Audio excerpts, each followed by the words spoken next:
सभी भक्तजनों को जय श्री कृष्ण। श्री सुखदेव जी कहते हैं, परीक्षित, द्वारका नगरी की छटा अलौकिक थी। उसकी सड़कें मद चूते हुए मतवाले हाथियों, सुसज्जित योद्धाओं, घोड़ों और स्वर्णमय रथों की भीड़ से सदा सर्वदा भरी रहती थी। जिधर देखिए उधर ही हरे भरे उपवन और उद्यान लहरा रहे हैं। 5 के 5 वृक्ष फूलों से लदे हुए हैं। उन पर बैठकर भौरे गुनगुना रहे हैं और तरह तरह के पक्षी कलरव कर रहे हैं। वह नगरी सब प्रकार की संपत्तियों से भरपूर थी।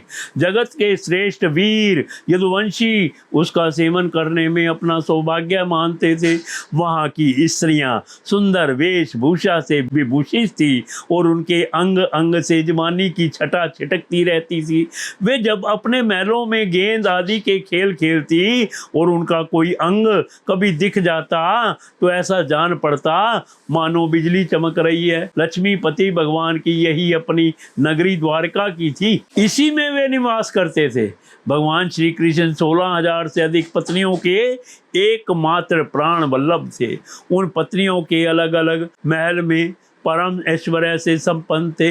जितनी पत्नियां थी उतने ही अद्भुत रूप धारण करके वे उनके साथ विहार करते थे। सभी पत्नियों के महलों में सुंदर सुंदर सरोवर थे। उनका निर्मल जल खिले हुए नीले, पीले, श्वेत, लाल आदि भांति भांति के कमलों के पराग से मुखता रहता था। उनमें झुंड के झुंड हंस, सारस आदि सुंदर सुंदर पक्षी चहकते रहते थे।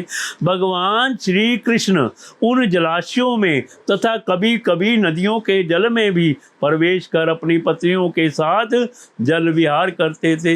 भगवान के साथ विहार करने वाली पत्नियां जब उन्हें अपने भुजपाश में बांध लेती, आलिंगन करती, तब भगवान के श्रीअंगों में उनके वक्षस्थल की केसर लग जाती थी। उस समय गंधर्व उनके यश का गान करने लगते और सूत, मागध एवं मंदी जन बड़े आनंद से मृदंग, ढोल, नगाड़े और वीणा आदि बाजे बजाने लगते। भगवान की पत्नियां कभी कभी हंसते हंसते पिचकारियों से उन्हें भिगो देती थी। वे भी उनको तर कर देते। इस प्रकार भगवान अपनी पत्नियों के साथ क्रीड़ा करते मानो यक्ष राज कुबेर यक्षिणियों के साथ विहार कर रहे हों। उस समय भगवान की पत्नियों के वक्षस्थल और जंगा आदि अंग वस्त्रों के भीग जाने के कारण उनमें से झलकने लगते। उनकी बड़ी बड़ी चोटियां और जूड़ों में से गुंथे हुए फूल गिरने लगते।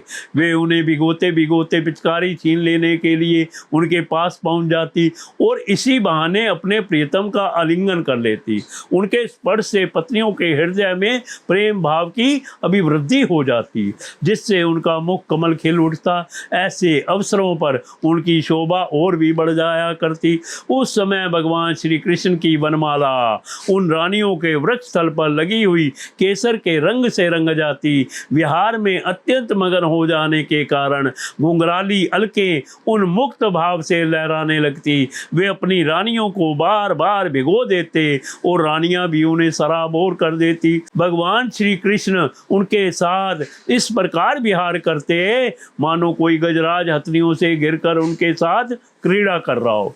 भगवान श्री कृष्ण और उनकी पत्नियां क्रीड़ा करने के बाद अपने अपने वस्त्राभूषण उतार कर उन नटों और नर्तकियों को दे देते, जिनकी जीविका केवल गाना बजाना ही है।